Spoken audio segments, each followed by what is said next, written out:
రేపు బీసీ సంఘాల జేఏసీ ఆధ్వర్యంలో తెలంగాణ బంద్కు పిలుపునిచ్చారు. బంద్ ఫర్ జస్టిస్ పేరుతో తెలంగాణ బంద్ చేపట్టనున్నారు. ఇక అన్ని రాజకీయ పార్టీల మద్దతు కోరాయి బీసీ జేఏసీ. రేపు జరిగే బంద్కు కాంగ్రెస్, బీజేపీ, బీఆర్ఎస్, సిపిఎం, సిపిఐతో పాటు తెలంగాణ జాగృతి పలు ప్రజా సంఘాలు మద్దతు ఇచ్చాయి.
రేపు బీసీ సంఘాల జేఏసీ ఆధ్వర్యంలో తెలంగాణ బంద్కు పిలుపునిచ్చారు. బంద్ ఫర్ జస్టిస్ పేరుతో తెలంగాణ బంద్ చేపట్టనున్నారు. ఇక అన్ని రాజకీయ పార్టీల మద్దతు కోరాయి బీసీ జేఏసీ. రేపు జరిగే బంద్కు కాంగ్రెస్, బీజేపీ, బీఆర్ఎస్, సిపిఎం, సిఐతో పాటు తెలంగాణ జాగృతి పలు ప్రజా సంఘాలు మద్దతు ఇచ్చాయి. ఇక ఇదే అంశంపై మరింత సమాచారం మా కరెస్పాండెంట్ సవిన్ ఫోన్ ద్వారా అందిస్తారు. చెప్పండి సవిన్. రేపు తెలంగాణ జాగృతి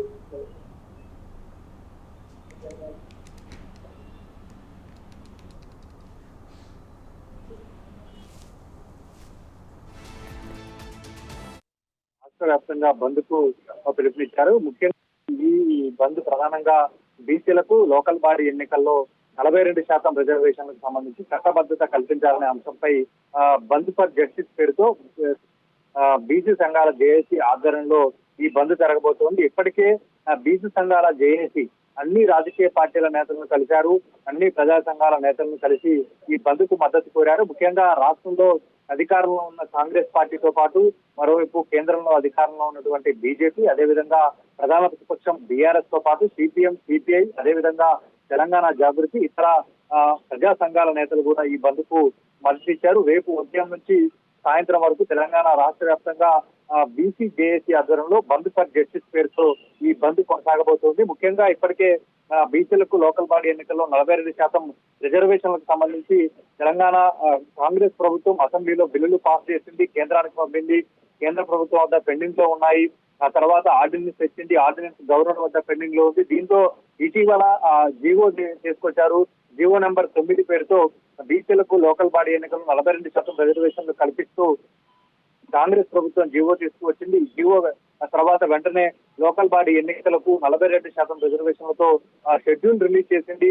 నామినేషన్ల ప్రక్రియ ప్రారంభమైన మొదటి రోజు హైకోర్టులో పిటిషన్ దాఖలు చేయడంతో హైకోర్టు ఆ రోజు విచారించింది. విచారణలో భాగంగా ఈ బీసీలకు 42% రిజర్వేషన్లు చెల్లవు. గతంలో సుప్రీంకోర్టు తీర్పు మేరకు రిజర్వేషన్ల కోట 50% సీలింగ్ దాటవద్దనే తీర్పు ఉన్న నేపథ్యంలో ఇప్పుడు బీసీలకు ఇచ్చినటువంటి 42% రిజర్వేషన్లు చెల్లవంటూ హైకోర్టు తీర్పు ఇచ్చి బీసీలకు ఇచ్చినటువంటి 42% రిజర్వేషన్లు కొట్టివేసింది.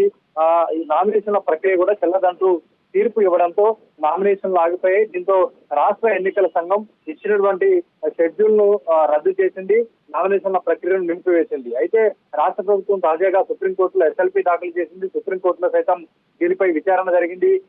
ఈ విచారణను చేస్తూ సుప్రీంకోర్టు రాష్ట్ర ప్రభుత్వం వేసినటువంటి పిటిషన్ ను డిస్మిస్ చేసింది. దీంతో బీసీ సంఘాల జేఏసీ ఆధ్వర్యంలో ఖచ్చితంగా బీసీలకు 42% రిజర్వేషన్లు లోకల్ బాడీ ఎన్నికల్లో ఇవ్వాలంటే చట్టబద్ధత కల్పించాలి. పార్లమెంట్ లో చట్టబద్ధత కల్పించాలంటే కేంద్ర ప్రభుత్వం దిగి రావాలంటే ఖచ్చితంగా తెలంగాణలో ఉన్నటువంటి బీసీలంతా ఏకమయ్యి రోడ్ల మీదకి వచ్చి ఒక బంద్ ద్వారా కేంద్ర ప్రభుత్వానికి తమ నిరసన తెలియజేయాలనేది ప్రధాన ఉద్దేశంగా బీసీ సంఘాల జేఏసీ ఆధ్వర్యంలో ఈ బంద్కు పిలుపునిచ్చారు. ఈ బంద్ లో బీజేపీ పాల్గొంటుంది. ప్రస్తుతం కేంద్రంలో బీజేపీ అధికారంలో ఉంది. పూర్తి స్థాయిలో మెజారిటీ ఉన్నప్పటికీ ఆ బీజేపీ ప్రభుత్వం బీసీలకు సంబంధించిన 42% రిజర్వేషన్లకు చట్టబద్ధత కల్పించడంలో ముస్లింలకు సంబంధించినటువంటి 10% బూచిగా చూపుతూ 42% రిజర్వేషన్లు బీసీలకు ఇవ్వడానికి బీజేపీ ప్రభుత్వం ఒప్పుకోవడం లేదనేది ప్రధానంగా వస్తున్నటువంటి ఆరోపణగా మనకు కనపడుతుంది. ఇక తెలంగాణలో కాంగ్రెస్ పార్టీ అధికారంలోకి వచ్చిన తర్వాత కామారెడ్డిలో ఇచ్చినటువంటి డిక్లరేషన్ మేరకు బీసీలకు సంబంధించిన 42% రిజర్వేషన్ సంబంధించి ప్రక్రియ స్టార్ట్ చేసింది. ఈ ప్రక్రియను అటు రాష్ట్రపతి వద్ద పెండింగ్ లో ఉంది. బీసీ బిల్లులకు సంబంధించి ఆర్డినెన్స్ గవర్నర్ వద్ద పెండింగ్ లో ఉంది. ప్రభుత్వం ఇచ్చినటువంటి జీవోను హైకోర్టు కొట్టివేయడంతో గతంలో ఢిల్లీలో జంతర్ మంతర్ వద్ద కాంగ్రెస్ ప్రభుత్వం అనేక సార్లు ధర్నా చేసింది. అయినప్పటికీ బీసీ రిజర్వేషన్ సంబంధించి చట్టబద్ధత కల్పించడంలో ఇప్పటికీ అటు పార్లమెంట్ ద్వారానే చట్టబద్ధత వస్తుంది. కాబట్టి కాంగ్రెస్ ప్రభుత్వం కూడా పూర్తి స్థాయిలో చిత్తశుద్ధితో వ్యవహరించడం లేదనేది ప్రతిపక్షాలు చేస్తున్న ఆరోపణగా మనకు కనబడుతుంది. దీంతో చేయాల్సిన స్థానంలో ఉన్నటువంటి బీజేపీ కూడా రేపు బీసీ బంద్ కు మద్దతు ఇస్తుండటంతో పూర్తి స్థాయిలో బీసీ బంద్ రాష్ట్ర వ్యాప్తంగా కొనసాగే అవకాశం మాత్రం మనకు కనబడుతుంది. ఈ బీసీ బంద్ లో భాగంగా అన్ని రాజకీయ పార్టీల నేతలు కావచ్చు, ప్రజా సంఘాల నేతలు రేపు ఏ విధంగా మాట్లాడబోతున్నారు, ఎవరిపైన ఒత్తిడి తెచ్చేందుకు భవిష్యత్తు కార్యాచరణ ఏ విధంగా ఉంటుందనేది కూడా మనకు స్పష్టం కాబోతోంది. మద్దతు కావాలని బీసీ జేఏసీ కోరినట్లయితే తెలుస్తుంది. మరి ఇందులో బీజేపీ అయితే ఈ 42% రిజర్వేషన్ మొదట్లో అయితే సాధ్యం కాదన్నట్టు మాట్లాడింది. ఇప్పుడు మరి బీజేపీ బంద్లో పాల్గొంటారా నాయకులు, బీజేపీ వాళ్ళు? బీజేపీ కేంద్రంలో అధికారంలో ఉంది. ఖచ్చితంగా ఈ బీసీలకు 42% రిజర్వేషన్లకు చట్టబద్ధత కల్పించాల్సిన బాధ్యత ప్రస్తుతం కేంద్రంలో అధికారంలో ఉన్నటువంటి బీజేపీ పైన ఉంది. కానీ ఇక్కడ తెలంగాణలో జరుగుతున్నటువంటి బీసీల బంద్కు, బీసీ జేఏసీ బంద్కు బీజేపీ కూడా సంపూర్ణ మద్దతు ఇచ్చింది. తెలంగాణ బీజేపీ రాష్ట్ర శాఖ మద్దతు ఇచ్చింది. బీజేపీకి సంబంధించిన ఎంపీలు, ఎమ్మెల్యేలతో పాటు బీజేపీ నేతలంతా ఈ బంద్ లో పాల్గొంటున్నారు. కానీ తెలంగాణలో ఉన్నటువంటి విపక్ష రాజకీయ పార్టీలు, ప్రధానంగా బీఆర్ఎస్ తో పాటు ఇతర రాజకీయ పార్టీలు కూడా బీజేపీ ప్రధాన భూమిగా ఉంది. బీజేపీయే ఈ బీసీల రిజర్వేషన్ సంబంధించి చట్టబద్ధత కల్పించాల్సిన బాధ్యత బీజేపీ పైన ఉంది. కానీ బీజేపీ కూడా ఈ బంద్ లో పాల్గొంటుంది. కాబట్టి చేయాల్సిన పోరాటం ఎవరికి రాజకీయ పార్టీలు కావచ్చు, ప్రజా సంఘాలు లేవనెత్తుతున్న అంశంగా మనకు కనబడుతోంది.